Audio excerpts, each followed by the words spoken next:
You might have heard some things about transgender people. I want to help you understand who we are and how you can support us. I'm Celeste, and this is Celestial Navigation. For quick context, this is part 2 of a series reviewing Dr. Preston Sprinkle's interview of Dr. Paul Eddy about detransition. Billie Hoard joins me again as we react to their claims that evidence of detransition is suppressed for political reasons. With that, we begin with Dr. Preston Sprinkle. How many studies are there on detransitioning? Like, it's not a lot, right? Just tell us about the data that's out there before we kind of jump in and kind of examine what the data tells us. Like, what has been done on, detransitioning? Yeah. So you've already noted that there isn't a lot done, right? Which raises the question, why not? And so from 30,000 feet, let me throw a few ideas out of conclusions I've come to on. I just disagree that there isn't a lot done. Julia Serrano has an incredible post on detransition and all of the research that has been done. Yeah. Why not? And so the field today in this whole area. Oh, and also, just this struck me really hard when I watched this, just how conspiratorial they're going to be through the conversation. When they finally get to the substance, the first question is not about the title here. What do we actually know about transition, regret, and detransitioning? The first place we go is, why aren't people studying this? Let's question that. So they're actually starting with, is there a conspiracy at play? Is there bias in the research? Rather than just talking about what research there is. This gets to my top line reaction to the entire podcast and the project so far is the whole project for the two of them seems to be about problematizing the data that we do have, rather than about finding any conclusion or even summarizing what the data that we do have currently suggests. They don't want to do that. They seem to sort of dodge around it. And this gets back to, actually, I think there's pretty clear evidence of bias and motivated researching and motivated analysis on Dr. Eddy's part in terms of their focus seems to be on avoiding the implications of the data that they discovered. And again, I wasn't there. I wasn't in the room. There may be more charitable explanations for the way that this comes across, the way the paper reads. But my impression was of people who started off trying to answer a question, found the data going in a direction they didn't like, and pivoted the focus of their article. They still have a sense of fidelity to, they're not going to misrepresent data. At least Dr. Eddy. Sprinkle sometimes misquotes people, but at least Dr. Eddy is not, my impression is that he does not want to misrepresent the data, but it doesn't point in a direction he likes. And so their whole presentation of it is shifted around why we can't trust what it says. Yes, they're trying to create a epistemological roadblock to accepting any research that exists or will exist by basically just saying the whole field is too biased to know anything. I think so. To mention what we're talking about when we talk about detransition, and so just to iterate your point, it really means any way, shape, or form of stopping or reversing a gender transition that has happened. And when you think about that really broad definition, and you think more than 3 seconds about the kind of things we're talking about, you realize that instantly you push a tab and a whole menu of subcategories and options start flooding out. Social transition, right? Don't touch your body, but you do things like, change clothing, hairstyle, names, pronouns, that's just socially transitioning. Then there's medical transition. You already mentioned hormone therapy, various surgeries. There's legal transition, right? Legally applying for name change or sex status. And so all these ways of transitioning can also become different ways of detransitioning, and they do not all come together as a package, as one. I just say, so far, I think I agree. That sounds right to me. Yeah, he's right. Agree. Might expect. And so it starts to tell us why the field and understanding the studies is really pretty difficult. Add to it now the political dimension. And this became a pretty significant part of my study. So the fact that there's many different types of transition, and that makes the field of studying detransition interesting and complicated, he's not wrong. No. But it also isn't, therefore, just unknowable and unstudyable, right? Like his early answer was of somebody who has started some form of transition, who has then stopped and or reversed that transition, is what we would refer to as somebody who is detransitioned. And I think that's a good definition there. Why they detransitioned is important. And then, how far into their transition did they get? And the thing is that the studies generally, at least those that I've read, and at least some of the ones in his meta-analysis, are really clear in their methods about what they're measuring, right? Like they say, we're looking at people who stopped identifying in one way and went back to identifying this other way, or we're looking at people who stopped being on hormones, or we're talking about regret rates for surgeries, or like they're actually really clear. So the fact that he's accurately citing this is complex doesn't make the data bad. Like all it does is say you have to be careful not to compare apples and oranges or combine apples. But it doesn't mean that we have bad data. Again, you wouldn't get past peer review if you weren't clear in the methods.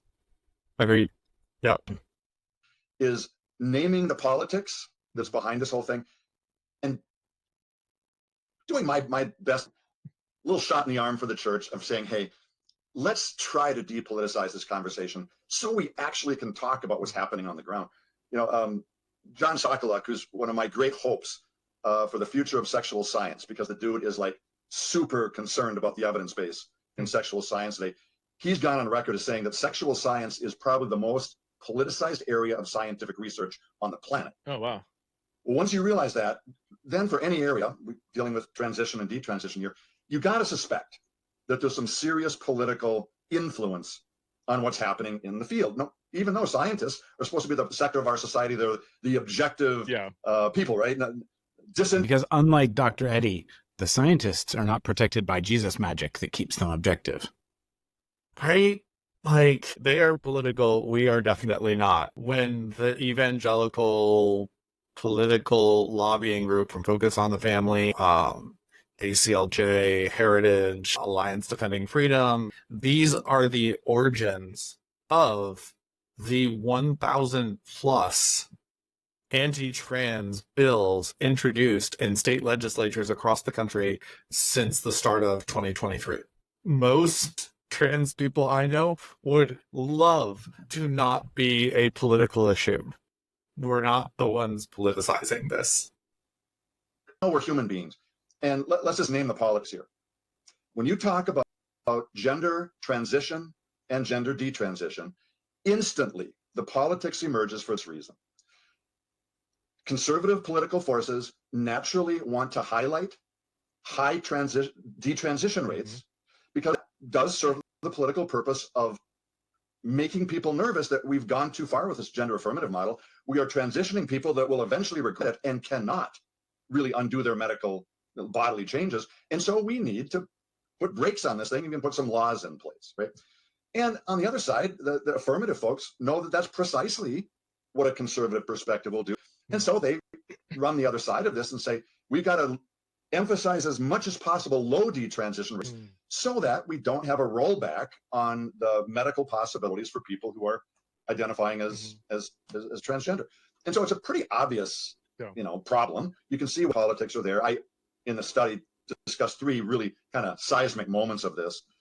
James Caspian in 2017, just a master's student at a university. He's saying the reason why trans-affirming people say detransition is low is because they know that conservatives are going to say the detransition rates are high, which he's already actually, to his credit, said they have a bias in saying that. Yeah. It's just a very weird circular thing of the people who are defending trans rights are only saying what they're saying because they know conservatives are going to say the opposite, as opposed to just trying to be accurate. Right. And this is the thing, is that if you back off and say conservatives politicize the trans debate, right? And she's sort of admitting, right? Yes. And then saying, well, the thing is, any pushback to that politicization can itself be framed as politicization. In fact, you can't really fight politics without politics, right? So that's not entirely inaccurate, but also we're trying to compensate here, right? Like we're trying to compensate back to something that is at least fair in the interpretation of the data on all of this. Right. And many of these studies were done precisely because people were like, well, but how often are people regretting these? Right? That is the genesis of many of these studies. And for him to say, well, those answers aren't acceptable because they happen to confirm that gender transition is most of the time something that is not regretted, is strange. I do want to take a second here to be very clear. Detransitioners do exist. There are people who believe that transition would be right for them and then detransition. Broadly speaking, they do it for one of three reasons. Reason one, social pressure. They try and transition, and then the social pressure gets to them, and they just have to detransition. I'm trying to remember her name. She's Catholic. She transitioned, and then she detransitioned, but she openly states she still suffers from gender dysphoria. Yep. She still wishes that she was a guy. She just believes that her faith tells her not to transition. She does say it causes issues. It's hard for her. Like she's not just like, oh, I just decided not to it now. I'm good. Daisy Strongan is the name. I would honestly love to see studies done properly that, and I just mean well, that treat religious detransition as a subcategory of ideological detransition. So we have these ideological detransitioners, and religious detransitioning is just a particular ideological motivation for detransitioning. And they don't, and again, I'll go sprinkly, right? Like in my anecdotal experience, that does not go well for them, right? It hurts them psychologically pretty badly to do that. Second category is just means, right? People who try to transition and then just can't afford it. And then third category is true regret. I tried transitioning and it was wrong for me, right? It didn't work. It didn't make me feel the way that I thought. And so I detransitioned, right? So there are detransitioners who truly do go back and they realize that's not what was going on. Those people deserve every bit of love, support, healthcare in order to do that detransition well. And they deserve every bit of support from the trans community. So anyway, I just want to be really clear. We are not saying detransitioners don't exist. We're not saying regret doesn't exist. What we are saying is it's incredibly rare. And the only reason to use detransitioners to say we have to end the gender affirming model is if you're actually saying that regret has to be zero. In other words, like we cannot tolerate a single cis person accidentally transitioning, no matter how many trans people we have to block. Of this, James Caspian in 2017, just a master's student at a university in the UK wanted to just do a study on detransition, and the board that verifies or imprimatures dissertation said no, and in one of their comments said this is a politically incorrect topic. Yeah, and the list goes on. It's a tough deal. So I want to notice what Eddy's doing, and again, that might be very on the level. It could be that this guy had a terrific dissertation proposal.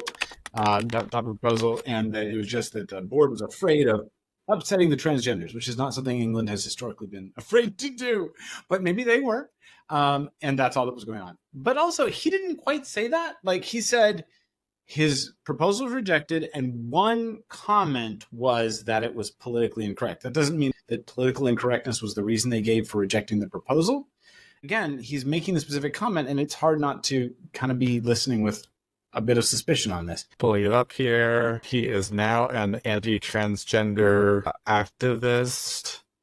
James Caspian, a psychotherapist who was stopped from selling trans regret as part of his master's degree, is taking his case to the European Court of Human Rights. This is dated February 2021. So it was rejected by the university's ethics committee in 2017 because it was deemed politically incorrect and because attacks on social media may not be confined to the researcher but may involve the university.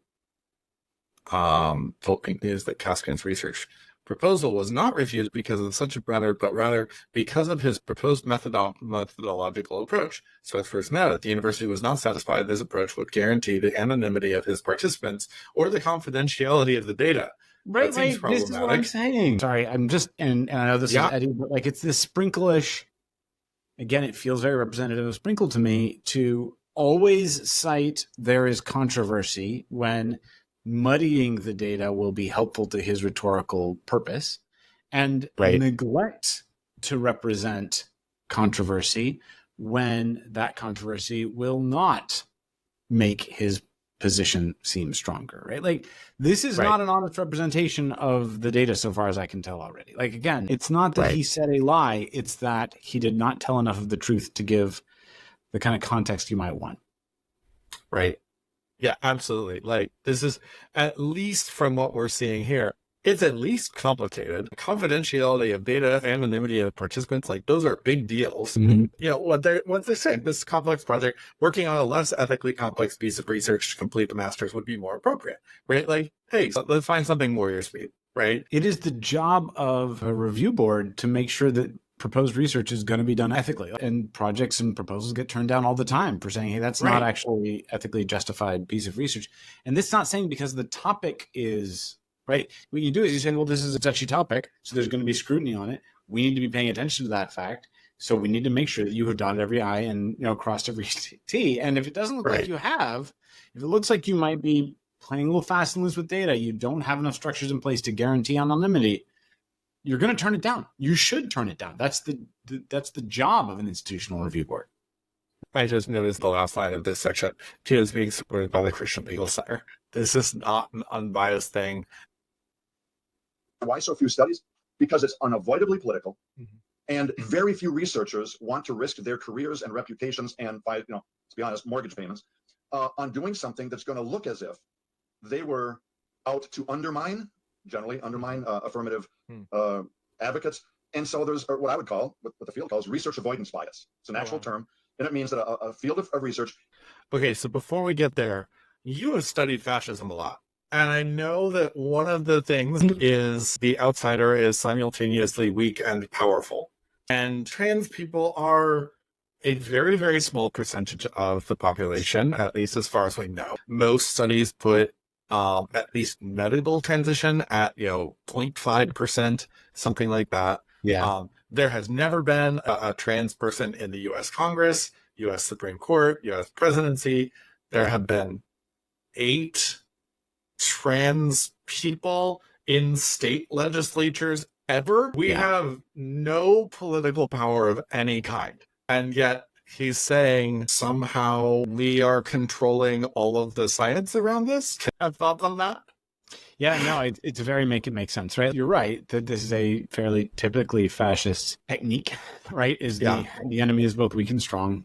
And I get really in the weeds and talk about the fact that trans people are a kind of perfect bogeyman for fascism because we elicit a fear of kind of one of the basic institutions of society. They like to position themselves as the protector of like traditional institutions. And so like obviously gender and gender roles and the way that we complicate those roles are something that they have a lot of interest in. And also we have a lot of interest in a very different direction. We make a kind of obvious enemy to the fascists. And because we tend to come across as odd to the average cis person who hasn't met any of us and doesn't tend to think about us that often, it's pretty easy to try to suggest that, hey, aren't you uncomfortable with this? Don't you find it odd that nobody has studied it more?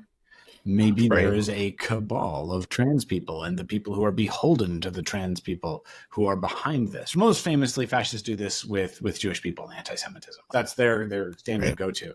Doing it with queer people is also a popular hobby on the fascist side, and then using trans people in contemporary fascism, a really, really popular move. And I think it just infects the way that conservatives generally tend to think about it. So I would not categorize Eddy or Sprinkle actually as like intentionally type fat. They're not Christian nationalist aligned. They're not fascist. But I think they are operating out of this there's a lot of fascist rhetoric. And Sprinkle has done a lot of critique of Christian nationalism. Just to be clear, right? Right. So they're working in this environment where that critique feels obvious. And so again, we talked about Eddy does not have magic Jesus protection from being biased. And I think what we're seeing here is like his own biased reasoning come through, and that may be unconscious. A lot of our bias is unconscious. That's why we provide our location at the beginning of presenting our research. We say, here's my research, because asking me to recognize and account for all of my bias is a bad choice, because I'm not going to be good at that. And so just give your position and let your readers try to account for your bias. And I think what we're seeing here is pretty solid evidence that actually the Jesus magic was not working for Dr. Eddy 100% of the time while he was doing his research. Intentionally avoiding a particular issue, and it is an example of data suppression because it messes the field up in terms of any conclusions. But that is what's going on. I think it's unavoidably true, and it's why we find so little on this topic. Regarding the political, because I mean, that's what's going on. It's unavoidably true. Right. No, that's what's going on. I think it's unavoidably true. That is such a weird statement, right? Like, that is what's happening, I think. Right. So hard certainty, I think, backing off of hard certainty, it's unavoidably true. Strong certainty, except saying it's unavoidably true does put it in the context of this is a conclusion I have reached. I just think it's a very strong conclusion. I genuinely actually don't think he's being intentionally slippery here, but it's really slippery rhetoric. I think what we're seeing here is a background tension on Dr. Eddy's part of trying to simultaneously accurately represent himself and overrepresent his conclusions. Makes total sense that people have viewpoint motivation. They have, certain assumptions about this topic that they're very passionate about, and that can get in the way. Well, that can influence how they read the data. Can you see that? Is that subtle? Is it like hard to? People have viewpoint motivation, but definitely not us. Yeah. It is Political bias, or does it? Can you see it in the studies that you have read, and maybe how when you do see something, it seems like, man, this seems a little skewed in one direction. What is that? Yeah. How do you identify that? So I think my answer to your question would be three basic ways in which I sense that going on. One is when you get kind of a tidal wave of studies that seem to be coming to the same conclusions. And let's just say it, that in the field of sexual science today, the dominant political influence is, of course, towards the gender affirmative paradigm. I'm unclear as to why that's, of course. Until DSM-5, transness was pathologized. That's a thing that can be studied.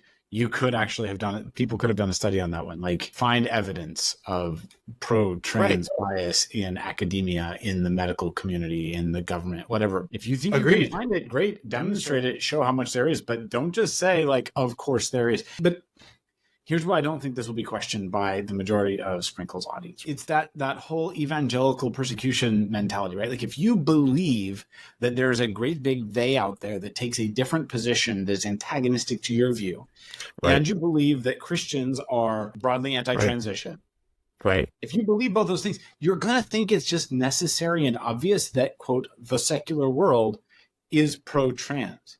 If you are a transgender person, you're going to find that claim ridiculous, because we know the laws that are being leveraged against us. We see the insane bias in studies. We see academies and universities propping up people even after they have been kind of really discredited in some of their research methodologies and embarrassed themselves in their institutions. We also know about the New York Times, and we've seen what happened in England. We know what's going on. Our experience is that it feels like a lot of the institutions are against us. There are a few that are begrudgingly in favor of us, or at least refuse to all the way bow down to kind of conservative anti-trans. Okay, so I think about what is my own experience of this. And then if I kind of try to put the inverse of that onto Dr. Eddy and Sprinkle as representatives of cis evangelicalism, it's really fascinating to me that I think they can say that probably without noticing that they're doing it, because it does feel obvious and common sensey, because to them, the secular view and the pro-trans view are probably identical, even though they are not. Right. Absolutely. If you're going to go against that, and by going against that, I just mean publishing a study that just, let's say, happens to show a high rate of detransition, whether you like it or not, whether your colleagues like it or not, it will be perceived as an attack on the gender affirmative paradigm. There's no way around that. And on trans people, you would be. And trans people, by direct correlation, absolutely. And so all of a sudden, there's no citation for that. There's no example of that. He's not giving any example of here's this time where somebody tried that and it went really badly. Yeah, we tend on average to get hypercritical on methodology. Like they'll get to Littman eventually, right? Like, but actually, in my experience, the representatives of trans people or whatever, right? Like our spokespeople, whatever, tend to be really careful to focus on like, okay, here's a study and absolutely has conclusions in it that we find problematic. Let's look at the methodology. Like, let's talk about why methodologically this is a bad piece of academic work. Your research statistic becomes an act of vengeance on the trans community, right? That's how this gets played out. And so that's how this gets played out. Again, like quotes, citations, show me where somebody has published a study showing high rates of detransition, and then the whole trans community and trans advocacy group called it an act of vengeance on the trans community. Like, show me where this has happened. If you're immune to bias and you're the most thorough researcher, give me dates, give me links, that'll be down in the show notes, right? Like, where is this? You start to wonder, at least I did, when I start to see study after study after study that shows really, really low rates of detransitioning, right? Particularly, okay, add to other things. Then you look at the section in any. My red flag is that all of the studies agree. Yep. Right. Like, this is the thing. It's like, oh my gosh. And I was laughing the first time I listened to this thing. I was like, oh, we're just going to gloss over. And my survey of the research, most of the surveys agree that the detransition rate is pretty low. Yes. So we're going to gloss over it in the context of trying to explain why that is a misrepresentation of reality. Yeah, I'll put that in like big bright lights. Is he just said all the studies I can find show that the rate of detransition is low. Like, that's the podcast. That's it. That's the tweet. Yeah. Dr. Paul Eddy went and researched, and he read all the studies, and they all show low rates of detransition. Dr. Paul Eddy has what's called a hypothesis that there is motivated reasoning and politics behind why all the studies say the same thing. And so he's free to go and do a study that shows what he thinks so far and tests the hypothesis. But he can't just say, well, I think the reason for this across all these studies is because motivated reasoning. Imagine like back in the 90s, and it's like study after study showing that like cigarettes cause lung cancer. Right. And it's like, imagine somebody being like, well, all these studies are showing that cigarettes cause lung cancer. That tells me that it's political and that there's a suppression of evidence that cigarettes don't cause lung cancer. Usually when all the studies show the same thing, you start to feel like, okay, probably that's a thing. Right? There's a thing, a meta-analysis. Right? Yeah. They do a study of the studies that had been done. Let's aggregate these studies together. Now we have a bigger sample size across all of them, et cetera, right? And that, by the way, is this is really fascinating to me. That is what Eddy should have done if he wanted this paper he wrote that they're calling a study to be taken seriously. But to do that, he would have needed a team. He would have needed some people who actually understand how to do statistics and how to combine like variously different, it's like not necessarily apples and oranges, but like different types of apples. How do you combine those and get to like reasonable data and know how to do that? And then that would have had to go through peer review. And it is, again, we need to remind the listener, they didn't do that.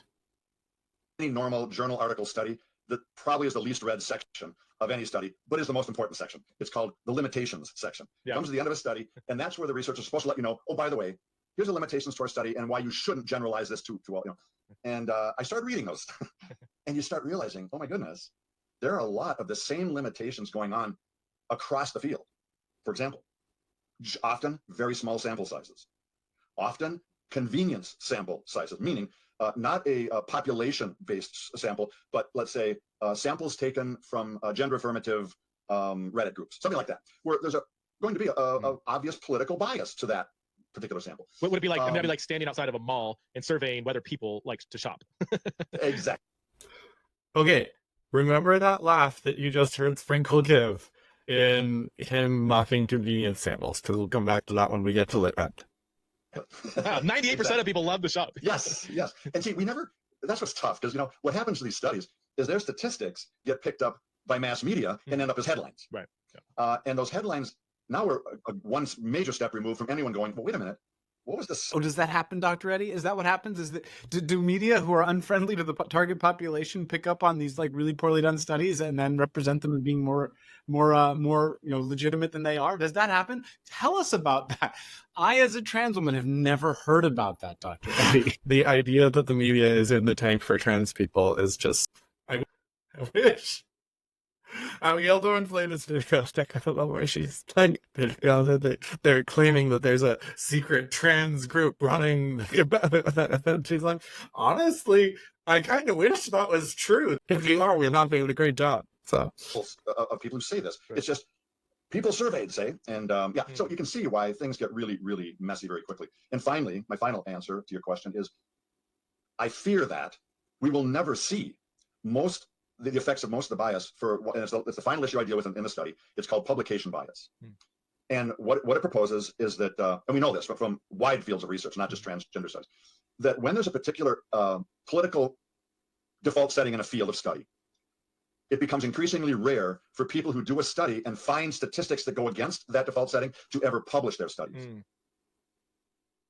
Before we finish with that, I just want to say one of the things that makes me so confident in transgender research is knowing the unbelievable bias that existed against trans people in the American and European sphere, scientifically, socially, etc. Right, the unbelievable bias against that existed, and the fact that for decades and centuries, really, right, people were saying maybe this is a thing. And were shouted down and all kinds of things done. And every imaginable treatment was tried to try and cure trans people. And only when eventually people had to look at it and be, this isn't working, right? Like, this is just, none of these are working, right? Whenever people hit me on Twitter with like, well, we need to solve this psychologically. I'm like, we tried that. It doesn't work. Like, that'd be a lot easier, but it doesn't work. There's no evidence that there is a psychological treatment for gender dysphoria. The treatment is gender affirming care, and that's come after decades and decades and decades of, people trying disastrous alternate forms of treatment. And so he's not wrong that there can be motivated reasoning in science and things like that. He's not wrong about that, but he's failing to account for the fact that, like, the trans research we have today is only after having done so much attempted stuff the other way for forever. So no, absolutely. Like, he's using real categories. But he's also not he's not justifying their application here. He doesn't give us any evidence that is what's going on, that's what's happened. He's just saying, like, I think that could be why. You were absolutely right to say, like, that's his hypothesis. Okay. They just never published them. It's called the file drawer effect. And it was coined by a guy who says, what happens when researchers realize if they publish something, their reputations will be tarnished in the field, is they take that study, they might have worked for 2 years on it, but they put it in their file drawer, the file drawer in their office, they lock the drawer, and no one ever hears about it. And one of the main researchers of this problem, he theorized, his guess is, that for every published study in any field, 19 studies are never published because the results did not go the direction that the word theorizes is interesting because it implies there was never any study that showed anything like that. And then Sprinkle responds with, oh, wow. Right. Like, source, I made it up. The whole 19-1, like, basically he's building up to asserting, well, this shows that for every one study out there showing detransition is low, there's 19 more out there that are in somebody's file drawer that say what we're saying they say. Like I said earlier, very conspiratorial thinking, right? What is your source of that claim? The guess of an unnamed person. Yes. I mean, this is a little 19 to 1. That's great. I mean, so when you read a head, You just re-emphasized that 19-1 is like, as though that were a number that was rooted in something.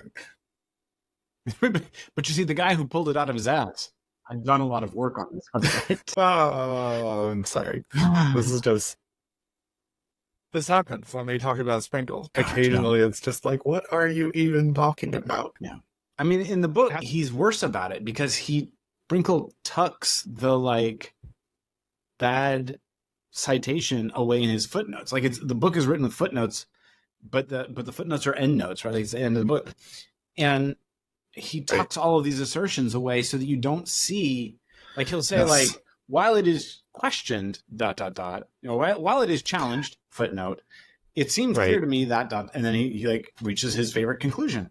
And then you go look at the challenge, you're like, oh, that's actually an incredibly strong challenge that needs to be addressed. Or you'll be like, you're like but I mean, how many people are going to look in the footnotes? And if you're listening to it on audiobook, you don't even know that the footnote was there. Exactly. Right? And I'm not saying it's intentionally dishonest, but it's not good academic work. It's not thorough in pursuit of truth work. I don't have a master's degree or PhD or whatever. However, I have done a lot of what I would consider to be amateur research, and I've written many like deep research type things on people that I disagree with. I am very proud of the fact that when I've done that, I have included extensive quotes, extensive footnotes that are typically wildly over verbose, but making sure that every single time I say so-and-so said this, that I'm giving who said it, when they said it, where they said it, and a quote that is large enough to capture all relevant contexts, such that I always say I want it to be true or a generous version of true, that it's at least fair, and maybe even actually not going as far as I could in what I think is actually happening. Always trying to make sure those things are there, and I just don't get that sense with Sprinkle. I would say that the most charitable version of it is he's not careful to protect the truth. It's funny because he likes to boast. In fact, he cites regularly that steel manning, that is the opposite of strong man, right? Presenting the strongest possible version of an opponent's position is like something he cares a lot about. That's a high value thing for him. And yet his work is full of quotes that if the people he's quoting would be very unlikely to say that is an accurate representation of what I meant when you cited me on that. And again, go back as evidence for that. I will actually cite several of the pieces I've already written on his book where I identify specific places that he takes quotes completely out of context. I found one where I think he's citing I'm going to say Dr. Bird, Phyllis Bird, I think. And she has a later comment that exactly contradicts what he says the first quote he gives means. Like, it's that kind of a thing where, like, if you're quoting somebody, you want to be quoting them in such a way that if they read your paper, whether they disagree or agree with your conclusions, they will say, yep, that's a fair representation of my position when you cited me. Absolutely. Yeah, and Sprinkle does say that in his book. I hope that, trans people will recognize themselves in the way that I talk about them here. And every time I read about it, my heart breaks, and sometimes I tweet at him and I'm like, no, I did not feel heard and well represented and respected. I just didn't. Like, Sprinkle, if that's a core value of you that the trans people you're talking about feel that way, then you're missing the mark. So sexuality, gender, and it say studies show, or a recent study says, or this study conclude, like anything that references a study in this general area of sexuality and gender, do you just kind of chuckle? I mean, should we just basically say, unless I'm going to do a really thorough examination of this study and 10 other studies, I kind of take it with a grain of salt? Is that so? Preston, I hate to have to say this, but of all the things I learned in this 2-year project, the thing that that most impacted me, I think, is how profoundly my confidence in science took a nosedive. Wow. And I realized that the area I'm in is, as John Stuckluck says, the most politicized area. So I don't want to extrapolate this to all science. Sure. But boy, I could not believe the ways in which really smart people and well-intended people are making claims that when you look at the methodological flaws and limitations, we should all be saying, I think, we don't know. Yeah. Open people's file drawers and maybe we'll find out someday. But it was really, really disheartening. So give us a bird's eye view of what are some of he's doing. Basically, the epistemological sabotage here is just kind of saying, like, we can't possibly know anything. Right.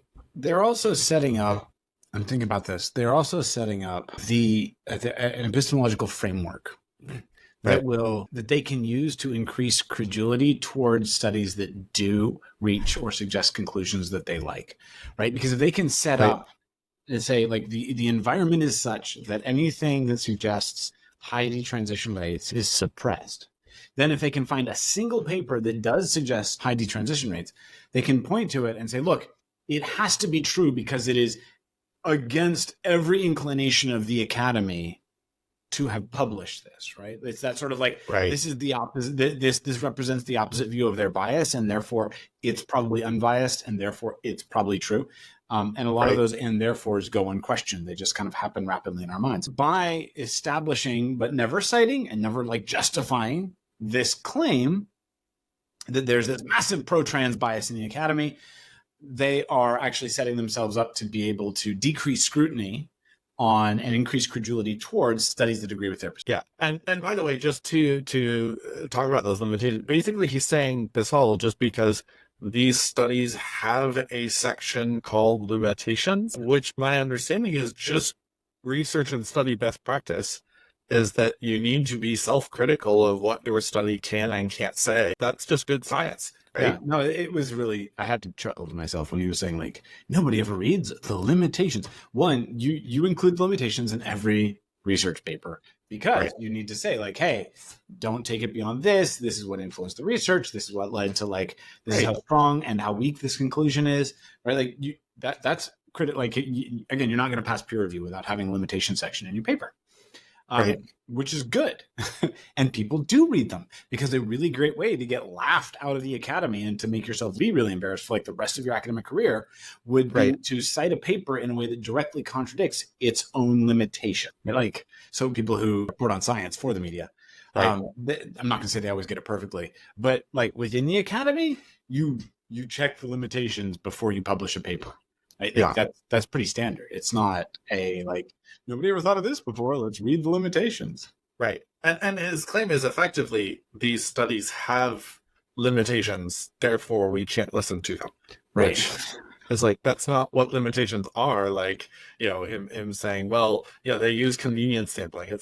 The question is, how do they mitigate that? Yeah, Preston, if you go ask people outside a mall, do you enjoy shopping? Like, yes, that would be a convenience sample.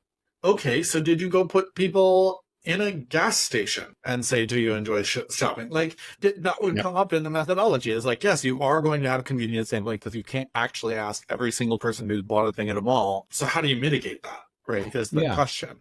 Well, let's use Preston's mall example. It's actually pretty good, right? Like, if you say in the methodology, you're like, hey, we asked people outside the mall, and the question was like, how much do you enjoy shopping? That's a fine study to do. There's nothing wrong with doing that study.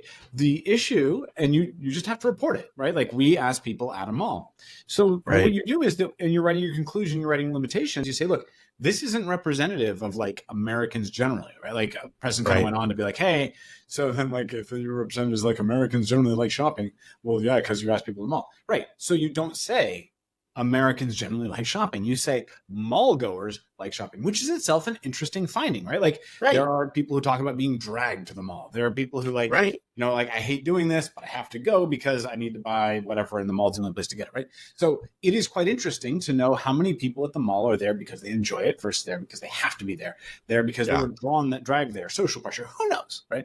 So you just say, so in the limitations, you say this should not be taken to represent people generally, or even Americans generally. This should be taken to represent mall goers. It's a study of mall goers. That's what you put in the limitation section. You're like warning people, don't over apply this data. That's not a problem, right? Like that's, yes, you've done a study. The fact that a different study could be done is no knock on the study that was done. Yeah. Contrast all of this with the way Preston uses it. That's what's hanging over this for you and for me. It just, it hurts so much. That's it for this episode. Next episode, we'll finally get to some actual studies Dr. Eddy reviewed. I'd like to extend a huge thank you to my friend Billy for joining.